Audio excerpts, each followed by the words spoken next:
8 and 9 अगस्त की daily current affairs की magazine है। बीच में 2 दिन विजन ने अपडेट नहीं की थी, जिस वजह से मैगजीन नहीं आई। फाइन। तो चलिए हम आज की फर्स्ट न्यूज़ स्टार्ट करते हैं। ISRO maiden small satellite launch vehicle flight fails to deploy satellites. तो गाइज अब हम जरा देखते हैं कि ये जो न्यूज़ है साइंस एंड टेक्नोलॉजी में कवर होगी। अभी क्या है, जो सैटेलाइट्स को रोंग इलिप्टिकल ऑर्बिट में डाल दिया गया है, जिसकी वजह से क्या है वो सैटेलाइट सही से उन्होंने काम नहीं किया। ठीक है, तो जरा हम देखते हैं कि कौन कौन से ऑर्बिट्स में सैटेलाइट्स को जो इसरो है वो डालता है। ठीक है, तो 4 तरह के अलग अलग ऑर्बिट्स होते हैं। एक तो है जियो स्टेशनरी ऑर्बिट है, एक लो अर्थ ऑर्बिट है, एक पोलर ऑर्बिट है, एक है सनक्रोनस ऑर्बिट। जियो स्टेशनरी ऑर्बिट में क्या होता है, ये एक्चुअली क्या होता है, जो सैटेलाइट्स इस ऑर्बिट में होती हैं वो अर्थ को सर्कल करती है ओवर द इक्वेटर, इक्वेटर से ऊपर से, और ये जो मूव करती है वो वेस्ट टू ईस्ट करती है फॉलोइंग द अर्थ रोटेशन। मतलब जैसे अर्थ रोटेट करती है उसी रोटेशन में ये सैटेलाइट भी रोटेट करती है, जिसकी वजह से जो सैटेलाइट होती है इस ऑर्बिट में वो ऐसे लगता है कि वो स्टेशनरी है, मतलब रुकी हुई है। ठीक है, लो अर्थ ऑर्बिट में क्या होती है, ये वो सैटेलाइट्स होती हैं जो अर्थ के सरफेस के थोड़ा क्लोज होता है, मतलब कि अर्थ के सरफेस के 1000 किलोमीटर तक होता है, और कम से कम 160 किलोमीटर, मतलब कि इस ऑर्बिट में अगर घूम रही है then that satellite is called as low earth orbit. इसके अलावा होता है पोलर ऑर्बिट। जो पोलर ऑर्बिट में होती हैं वो यूजली क्या करती हैं, अर्थ के नॉर्थ टू साउथ में रोटेट करती हैं, मतलब कि परपेंडिकुलर ऑर्बिट में रोटेट करती हैं, rather than from west to east, passing रफली ओवर अर्थ पोल्स। तो अर्थ के पोल्स से होके ही गुजरती हैं। ठीक है, जो जियो स्टेशनरी है वो ऐसे जाती हैं वेस्ट टू ईस्ट, और जो पोलर ऑर्बिट है वो नॉर्थ टू साउथ घूमती हैं। सन सिंक्रोनस ऑर्बिट क्या होती हैं, ये भी एक तरह की पोलर ऑर्बिट होती है, मतलब ये भी नॉर्थ टू साउथ ही मूव करती हैं। ठीक है, ये जो सैटेलाइट्स होती हैं वो पोलर रीजन्स को ही ट्रैवल करती हैं, और इस सन के सिंक्रोनस होती हैं। ठीक है, तो इसलिए हम सन सिंक्रोनस ऑर्बिट है। तो इस तरह की 4 तरह की सैटेलाइट्स होती हैं। ठीक है, अभी क्या किया है, सैटेलाइट्स को इंजेक्ट कर दिया गया है रोंग इलिप्टिकल ऑर्बिट में इंस्टेड ऑफ सर्कुलर। सर्कुलर में डालना था, जबकि इलिप्टिकल ऑर्डर में उसको इंजेक्ट कर दिया है। Orbit and orbit is curved path at an object in space such as star, planet, moon, asteroid, space curve takes around another object due to the gravity. अब हम देखते हैं कि स्मॉल स्केल जो लॉन्च व्हीकल्स होते हैं आपको पता है 3 तरह के हैं। एक स्मॉल स्केल लॉन्च व्हीकल होते हैं, एक PSLV और एक GSLV है ना। 3 स्टेज ऑल सॉलिड व्हीकल होते हैं जो नियर अबाउट 500 किलो के सैटेलाइट को लॉन्च कर सकता है इनटू 500 किलोमीटर लो अर्थ ऑर्बिट। ये क्या करता है, इसका काम ये है कि जो स्मॉल सैटेलाइट्स की जो एमर्जिंग मार्केट है उसकी नीड को पूरा करते हैं into the low earth orbit. Specially इस अर्थ ऑर्बिट में क्या करते हैं, इन सैटेलाइट्स को लॉन्च करते हैं। ये स्मॉलेस्ट व्हीकल जो है वो इसरो के पास है 110 टन का। ठीक है, एडवांटेजेस क्या हैं, सबसे पहले इसका टाइम रिड्यूस कर देता है, take only 72 hours to integrate unlike the 70 days taken now. Cost effective होता है, इंफ्रास्ट्रक्चर भी इसको कम जरूरत होती है, मैन पावर की भी इसकी रिक्वायरमेंट कम होती है। अनलाइक PSLV GGLV, जो SSLV है उसको वर्टिकल और हॉरिजॉन्टल किसी भी तरह असेंबल कर सकते हो। ये और सैटेलाइट्स को भी साथ में लेके जा सकते हैं, जैसे कोई नैनो सैटेलाइट, माइक्रो या स्मॉल सैटेलाइट्स को। फाइन। नेक्स्ट न्यूज़ है हमारी, government can't dictate where corporate boards must spend corporate social responsibility funds, finance minister. तो गाइस ये जो न्यूज़ हमारी इकोनॉमी में कवर होगी। अब देखो, फाइनेंस मिनिस्टर ने अरेस्ट किया कि जो कॉर्पोरेट सोशल रिस्पॉन्सिबिलिटी है वो बोर्ड लेवल के डिसीजंस है, और कंपनीज को अपनी लोकल प्रायोरिटीज के बारे में पता होना चाहिए कि उनको क्या करना चाहिए। देखो कहीं कॉर्पोरेट सोशल रिस्पॉन्सिबिलिटी क्या होता है, हर एक जो कंपनी है जो अच्छा खासा प्रॉफिट कमाती है अप टू सम लिमिट, तो उनको क्या करना पड़ता है, कुछ जो फंड होता है वो देना होता है, डोनेट करना होता है एज ए, जिसे हम कॉर्पोरेट सोशल रिस्पॉन्सिबिलिटी बोलते हैं। ठीक है, मिनिस्ट्री ऑफ कॉर्पोरेट अफेयर्स के अकॉर्डिंग 2021 में 17,000 बिजनेस जो एंटरप्रेन्योर्स हैं उन्होंने near about corporate social responsibility fund में 25,000 करोड़ रुपीज़ खर्च किए हैं। ठीक है, इसके अलावा कुछ 374 कंपनीज हैं, उन्होंने भी बहुत, मतलब जितना अमाउंट कहा गया है, जैसे 2% स्पेंड करना होता है जितना प्रॉफिट होता है, तो उससे ज़्यादा ही अमाउंट खर्च किया है। ठीक है, CSR के खर्चे में, स्पेंडिंग में इंप्रूवमेंट देखने को मिल रहा है, और ये क्यों मिलने को देखने को मिल रहा है, बिकॉज CSR से रिलेटेड प्रोविजन है जो 2021 में अमेंड किए गए थे, जिसके अंदर हमने कुछ और चीज़ों को ऐड किया था, जिससे हम और अच्छे से CSR फंड्स को यूटिलाइज कर सकते हैं। ठीक है, CSR क्या है यहाँ पे आप देख सकते हो, ये बिजनेसेस के द्वारा कमिटमेंट होती है कि वो क्या करते हैं कि अपने अराउंड सराउंडिंग का जो सोशल और एनवायरमेंटल कंसर्न्स है उनको ध्यान रखते हुए काम करेंगे, और उनके भलाई में कुछ पैसा खर्च करेंगे। ठीक है, इसमें होता है कि जो कंपनीज जिनकी नेटवर्थ साल की इनकम 500 करोड़ से ज़्यादा है, या उनका टर्नओवर 1000 करोड़ तक है, या फिर उनका नेट प्रॉफिट 5 करोड़ या फिर उससे ज़्यादा है, तो उनको 3 साल में 2% अपने एवरेज नेट प्रॉफिट का CSR एक्टिविटीज़ में खर्च करना होगा। ठीक है, ये भी आपको पता है। गवर्नमेंट क्या करती है कि कोई कंपनी CSR से कितना ज़्यादा कंप्लाई कर रही है, नॉर्म से अकॉर्डिंग काम कर रही है, ठीक है, वो MCA 21 पोर्टल में उन्होंने डिस्क्लोजर रखा हुआ है। अगर अगर कोई कंपनी नहीं कर रही CSR स्पेंडिंग, तो इसके लिए माना जाता है सिविल, मतलब कि वो काम गलत कर रही है। पहले क्रिमिनल था, लेकिन अब इसको जब 2021 में अमेंड किया गया था तो उसको सिविल में डाल दिया गया था। इसके अलावा CSR पे अगर आप जितना भी खर्चा करते हो पैसे, तो उस पर कोई टैक्स नहीं लगता है। ठीक है, no specific tax exemption extended to CSR expenditure. इसके अलावा CSR फंड में अंदर आप कोई और कंट्रीब्यूशन भी कर सकते हो, जैसे स्वच्छ भारत कोष में, क्लीन गंगा फंड में, PMNRF, PM केयर्स फंड, इन सब में भी आप कॉन्ट्रीब्यूट कर सकते हो। ठीक है, रिलेटेड न्यूज़ में मिनिस्ट्री ऑफ कॉर्पोरेट अफेयर ने क्लैरिफाई किया है कि अगर वो हर घर तिरंगा कैंपेन में कुछ भी खर्च कर रहे हैं, तो उसको भी CSR एक्टिविटी के अंदर काउंट किया जाएगा। हर घर तिरंगा कैंपेन आपको पता है, इसमें हम लोग को एनकरेज करें कि तिरंगा को घर पे लाओ और उसको अपने घर पे फैलाओ to mark the 75th year of the independence. Fine, next news है climate change making the weather prediction difficult across world, India meteorology का डिपार्टमेंट DG। तो गाइस ये जो न्यूज़ एनवायरनमेंट में कवर होगी। अभी क्या है, जो इंडियन मेट्रोलॉजी का डिपार्टमेंट के DG डायरेक्टर जनरल है, उन्होंने बोला है कि क्लाइमेट चेंज इतना हो रहा है, इसकी वजह से हम इवन के जो एक्सट्रीम वेदर इवेंट्स हैं उनको डिटेक्ट करना भी बड़ा मुश्किल हो रहा है। ठीक है, और उसकी वजह से ये सब एक्सट्रीम वेदर इवेंट्स हो भी रहे हैं, जैसे थंडर स्टॉर्म्स हो गए हैं ना, कभी भी बिजली गिर जाती है, हैवी रेनफॉल होती है। ठीक है, जिसकी वजह से उनको फोरकास्ट करना भी बड़ा मुश्किल हो रहा है। IMD एक इंस्टीट्यूट है जिसके अंदर, किसके अंडर है ये, sorry, it is an body under the ministry of earth sciences, जो कि नोडल एजेंसी है, जो इंडिया में जो भी वेदर डेवलपमेंट हो रही है उनको ट्रैक करती है। IMD क्या करती है, इनसाइड सीरीज ऑफ सैटेलाइट को यूज़ करती है, जिससे वो सारा डाटा लेके आती है कि किस तरह से कब कौन सा मौसम होगा। ठीक है, प्रेडिक्ट करती है along with real time analysis of product and information dissemination application, जो एक क्विक इंटरेक्टिव विजुअलाइजेशन प्रोवाइड करता है along with 4D analysis capability. IMD इसके अलावा इसरो के साथ भी कोलैबोरेट करा हुआ है, सो दैट वो ग्राउंड बेस्ड ऑब्जर्वेशन कर सके, सो दैट वो हर चीज़ मेजर कर सके, जैसे टेम्परेचर किसी जगह कितना है, सनशाइन कितना, wind direction, speed and humidity. IMD क्या क्या चीज़ें फोरकास्ट करता है, कौन कौन से मॉडल्स को यूज़ करते हैं। ठीक है, स्टैटिस्टिकल सैम्पल फोरकास्टिंग सिस्टम को यूज़ करते हैं on following parameter. Sea surface temperature देखता है between the North Atlantic and North Pacific, मतलब कि नॉर्थ अटलांटिक और नॉर्थ पैसिफिक के बीच में टेम्परेचर में कितना डिफरेंस है उसको मेजर करते हैं। Equatorial south Indian ocean SST। ठीक है, ईस्ट एशिया मीन सी लेवल प्रेशर, देखो ये सब टर्म्स आपको तब पता चलेगी जब आप ज्योग्राफी पढ़ोगे। ठीक है, north west Europe land surface air temperature, equatorial Pacific warm water volume. इसके अलावा dynamically global climate forecasting system use करते हैं, जिसके अंदर वो ये बताता है लैंड एटमॉस्फेयर ओशन की क्या कंडीशन है, उसको सुपर कंप्यूटर्स पे देखता है, उसको मतलब सिमुलेशन करता है एक सॉफ्टवेयर को यूज़ करके।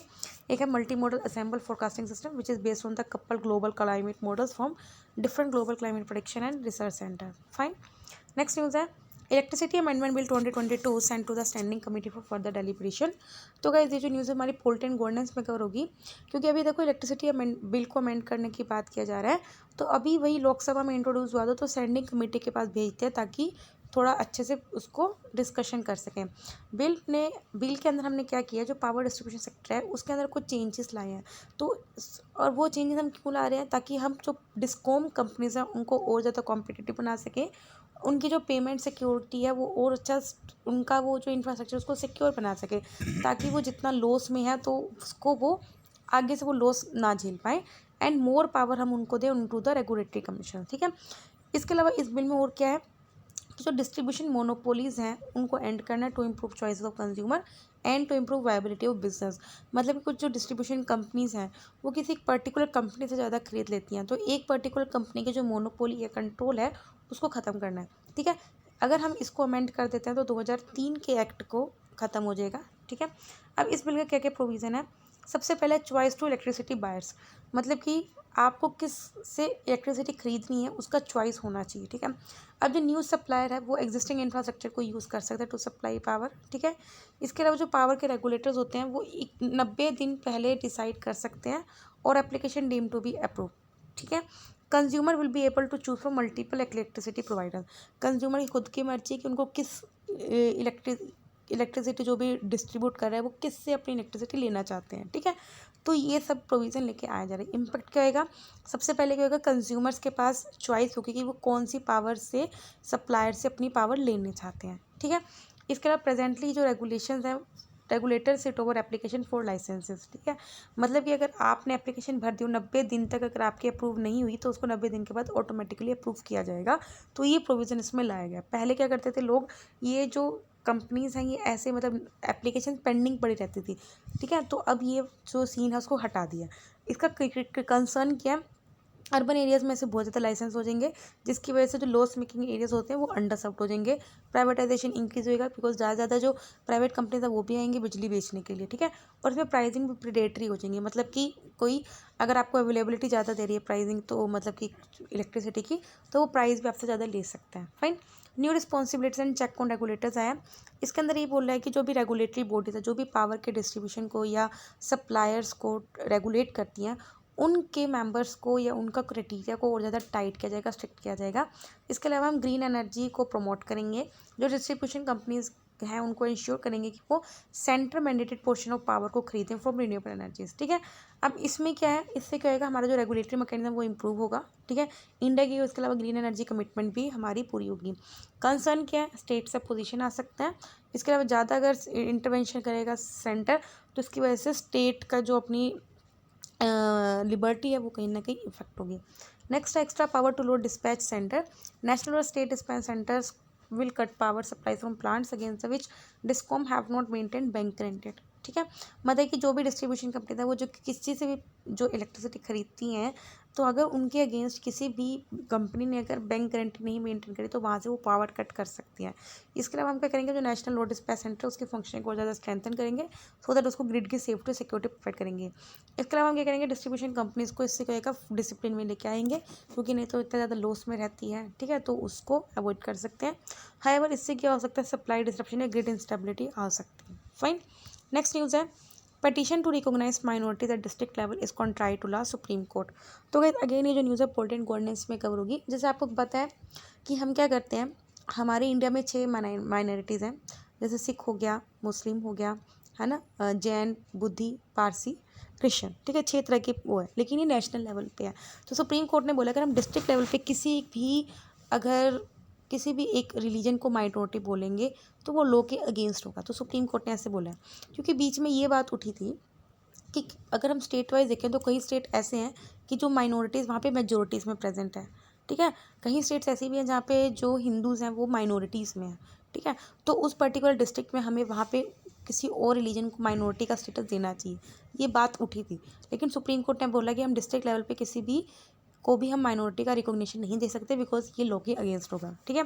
सुप्रीम कोर्ट एक पटिशन सुन रही थी जिसमें ये बोला था, जिसमें पेटिशनर ने फाइल किया था कि हमें डिस्ट्रिक्ट वाइज माइनॉरिटी को आइडेंटिफाई करना चाहिए and it can not entertain such a prayer as it is contrary to the precedents which hold that such identification must be carried out state level, ठीक है।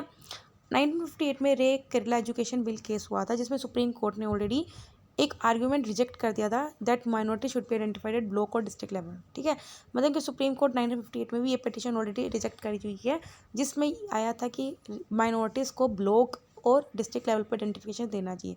इसके अलावा 2002 में भी टीएम में पाई केस आया था जिसमें सुप्रीम कोर्ट ने बोला था कि लिंग्विस्टिक और रिलीजियस माइनॉरिटी को डिटरमाइन किया जाएगा by taking state as a unit. मतलब कि आप एक स्टेट के अंदर देखोगे, डिस्ट्रिक्ट वाइज स्टेट को देख के हम लिंग्विस्टिक और रिलीजियस माइनॉरिटी को कर सकते हैं and note by taking into consideration population of a country as a whole. Fine.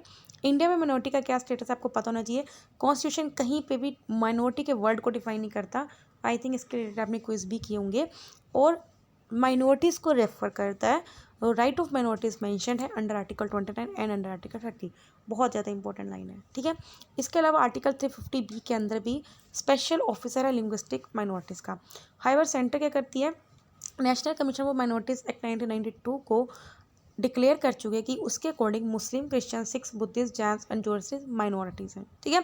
इसके अलावा जो national commission for minority education institution act है 2004 का, वो भी क्या करता है, माइनॉरिटीज़ का एजुकेशन राइट्स को सेफ गार्ड करता है। फाइन।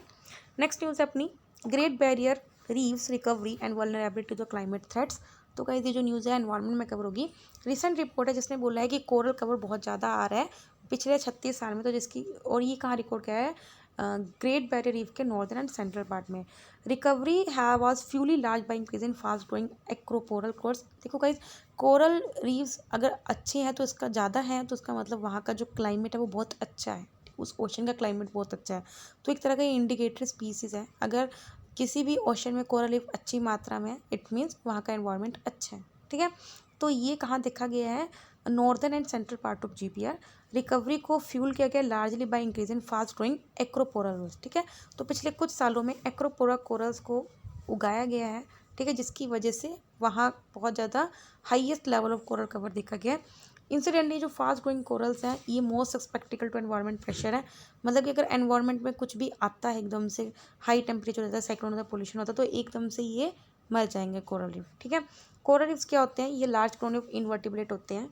एक तरह का एल्गा होता है, टीनी सॉफ्ट बॉडी एनिमल होते हैं जिन्हें कोरल पॉलिप्स बोलते हैं, जो कि एल्गी के साथ रहते हैं और बैक्टीरिया के साथ रहते हैं, एक अच्छे रिलेशन में रहते हैं। ठीक है, एल्गी एंड फंगाई होती है। वैसे कोरल जो पॉलिप्स होते हैं वो प्रोटेक्शन प्रोवाइड करते हैं जूरेंथ्रम को इन रिटर्न ऑफ न्यूट्रिएंट। मतलब एल्गी क्या करती है, फंगाई को न्यूट्रिएंट देती है। ठीक है, और फंगाई क्या करते हैं, उनको प्रोटेक्शन देते हैं। ठीक है, इसके अलावा कलरफुल ह्यूज भी प्रोवाइड करता है। कोरल्स दो तरह के होते हैं, हार्ड कोरल होते हैं, सॉफ्ट कोरल्स होते हैं। जो हार्ड कोरल्स होते हैं वो रीफ के बिल्डिंग ब्लॉक होते हैं। ये कैल्शियम कार्बोनेट एक्सट्रैक्ट करते हैं सी वाटर से, सो दैट वो खुद को हार्ड स्ट्रक्चर में कन्वर्ट कर लेते हैं। सॉफ्ट कोरल्स फ्लेक्सिबल होते हैं बिकॉज इनके अंदर सॉलिड स्केलेटन नहीं होता है। कोरल रीफ्स कुछ बायोडाइवर्स एंड प्रोडक्टिव इकोसिस्टम होते हैं, एक तरह का नेचुरल बैरियर होता है शोर लाइन्स में, जो कि कोस्टल एरियाज की फूड प्रोवाइड करते हैं नियर अबाउट 500 मिलियन लोगों को, और लाइवलीहुड प्रोवाइड करते हैं टूरिज्म सेक्टर को। ठीक है, इंडिया में जो कोरल रीफ्स हैं वो कहाँ प्रेजेंट है, वेरी इंपॉर्टेंट है, gulf of Kutch, gulf of Mannar, Andaman Nicobar, Lakshadweep island and Malvan. ठीक है, इसके अलावा हम देखते हैं ग्रेट बैरियर रीफ है कि लार्जेस्ट कोरल रीफ सिस्टम है वर्ल्ड में। ये ऑस्ट्रेलिया के ऑफ कोस्ट में प्रेजेंट है कोरल सी में। रीफ जो कि लार्ज है इनफ टू विजिबल फ्रॉम सेर, ये नियरली 3000 इंडिविजुअल रीफ से बना है। इसको वर्ल्ड हेरिटेज एरिया भी डिक्लेयर किया गया था 1981 में because of its outstanding universal value. ठीक है, तो ग्रेट बैरियर रीफ की आपको समझ में आ गया। अब मैं बढ़ते हैं छोटे छोटे न्यूज़ पे। 14th vice president of India, तो भाई Jagdeep Dhankhar 14th vice president of India बने हैं। Vice president India Jagdeep Dhankhar अब 14th vice president of India बने हैं। Vice president second highest constitutional post होती है under article 63 of the constitution. इनको इलेक्ट किया जाता है इनडायरेक्ट इलेक्शन से। इसके अंदर जो इलेक्टोरल कॉलेज मतलब कौन कौन इनको वोट देता है, वो मेंबर होते हैं of both the houses of parliament. ठीक है, अब देखो इसमें ये नहीं बोला कि इलेक्टेड मेंबर्स हैं या फिर नॉमिनेटेड मेंबर्स हैं, तो इसमें सभी मेंबर्स होते हैं, राज्यसभा के भी लोकसभा के भी, जो वाइस प्रेसिडेंट के इलेक्शन में वोट देते हैं, और इनडायरेक्ट इलेक्शन होते हैं। ठीक है, 5 साल के लिए ऑफिस होल्ड करते हैं, लेकिन वो रिज़ाइन कर सकते हैं कभी भी before the completion of the 5 year. इसके अलावा राज्यसभा के एक्स ऑफिसर चेयरमैन भी होते हैं। नेक्स्ट है new strategic arms reduction treaty, that is the start treaty. Russia ने अभी क्या किया है कि जो यूएस इंस्पेक्ट कर रही है न्यूक्लियर आर्सेनल को, उसको होल्ड किया। मतलब यूएसए क्या कर रही है, डिफरेंट कंट्रीज़ में मॉनिटर कर रही है कि क्या क्या है, तो उसके प्रोसेस को भी हॉल्ट कर दिया है। न्यू स्टार्ट एक एग्रीमेंट था जो कि 2011 में फोर्स में आया था कि सो दैट हम क्या कर सके, हर एक कंट्री अपने में से जो न्यूक्लियर आर्म्स उसको रिड्यूस कर सके, और ये यूएस और रशिया में था, और इन्होंने एक लिमिट एस्टेब्लिश करी थी on deployed strategic warhead. New start के अंदर क्या था कि जो न्यूक्लियर वॉरहेड्स है वो उसकी जो लिमिट 1550 कर दी थी, that can be deployed by US and Russia. Fine, next है पोर्क्यूपिन स्ट्रेटेजी। ताइवान फोकस कर रहा है on a porcupine strategy so that वो चाइना से फाइट बैक कर सके, अटैक इट। ठीक है, पोर्क्यूपिन एक स्ट्रेटेजी होती है जिसके अंदर एक एसिमेट्रिकल वॉरफेयर होता है which is focus on fortifying का वीक स्टेट डिफेंस। मतलब कि जो भी चाइना का जो भी डिफेंस सिस्टम है उसका जहाँ पे वो वीक है तो उस पर फोकस करेंगे, उसको फोर्टिफाई करेंगे to exploit enemies weakness rather than taking on it 10। मतलब कि चाइना का पता है वैसे डिफेंस सिस्टम बहुत अच्छा है, लेकिन इसमें क्या होता है कि जो उसकी वीकनेस है उस पर आप सीधा वो करोगे, वार करोगे। ठीक है, ये जो स्ट्रेटेजी थी प्रपोज की थी 2008 में यूएसए के प्रोफेसर विलियम एस मोरे के द्वारा। एम ये इसमें ताइवान का कि ताइवान को अपना डिफेंस सिक्योर बनाना है सो दैट उसका कोई भी जो अटैक करे तो उस बंदे को ही भुगतना पड़े। ठीक है, इसमें 3 डिफेंसिव लेयर्स हैं इस अप्रोच में। आउटर लेयर होती है इंटेलिजेंस और रिकन, मतलब कि समझदारी से स्मार्ट काम करना है। गुरिल्ला वारफेयर का मतलब क्या होता है, रात में स्पेशली वार करना। सी में इनर मोस्ट लेयर्स होते हैं relies on geography and demography of island. Fine, next है ITU's रीजनल स्टैंडर्डाइजेशन फोरम। अभी के जो मिनिस्टर ऑफ कम्युनिकेशन है उन्होंने इंटरनेशनल टेलीकम्युनिकेशन यूनियन की RSF को होस्ट किया एशिया ओशनिक रीजन के लिए। ओशनिया रीजन ये जहाँ पे ऑस्ट्रेलिया और न्यूजीलैंड है। ठीक है, आई एक यूएन स्पेशलाइज एजेंसी है जो इन्फॉर्मेशन और कम्युनिकेशन टेक्नोलॉजीज में एस्टेब्लिश की गई है। RSF एक प्लेटफॉर्म है जिसके अंदर हम आइडियाज़ को डिस्कस करते हैं और कुछ टॉपिक्स को डिस्कस करते हैं, जैसे किस तरह से आप क्या कर सकते हो, अपना कम्युनिकेशन सेक्टर को सस्टेनेबल बना सकते हो, स्टैंडर्ड बना सकते हो, किस तरह से जो स्टैंडर्ड्स हैं, रोल है, उनका हार्नेसिंग टेक्नोलॉजी किस तरह से अडॉप्ट कर सकते हो, सो दैट आप खुद में एक अच्छी मार्केट इमर्ज हो सको। फाइन। नेक्स्ट है ब्लू बॉन्ड्स। अभी के जो security and exchange board of India, उन्होंने ब्लू बॉन्ड के कंसेप्ट को प्रपोज किया as a mode of sustainable finance. Blue bond क्या होता है? एक तरह का डेप्ट इंस्ट्रूमेंट। देखो बॉन्ड का मतलब ही क्या होता है, आप इस बॉन्ड के थ्रू क्या कर रहे हो, इन्वेस्टमेंट को लेके आ रहा जाते हो, ठीक है। It is a new form of डेप्ट इंस्ट्रूमेंट जिसको इशू किया जाता है सो दैट आप इन्वेस्टमेंट कर सको हेल्दी ओशन में। देखो ब्लू का मतलब ये पानी, ठीक है, हेल्दी ओशन और ब्लू इकोनॉमी में। ब्लू इकोनॉमी का मतलब कि हमें ओशन के रिसोर्सेज को सस्टेनेबल वे में यूज़ करना है सो दैट इकोनॉमिक ग्रोथ के लिए इंप्रूव लाइवलीहुड्स और job. Blue bond opportunity offer करते हैं to private sector capital to mobilise to support the blue economy. I hope आपको समझ में आ रहा है। इंडिया ब्लू बॉन्ड को डिप्लॉय करेगा इन वेरियस फील्ड, जैसे ओशनिक रिसोर्स माइनिंग में, सस्टेनेबल फिशिंग में, national offshore wind energy policy में। नेक्स्ट है कैंटिलोन इफेक्ट। अब कैंटिलोन इफेक्ट क्या होता है?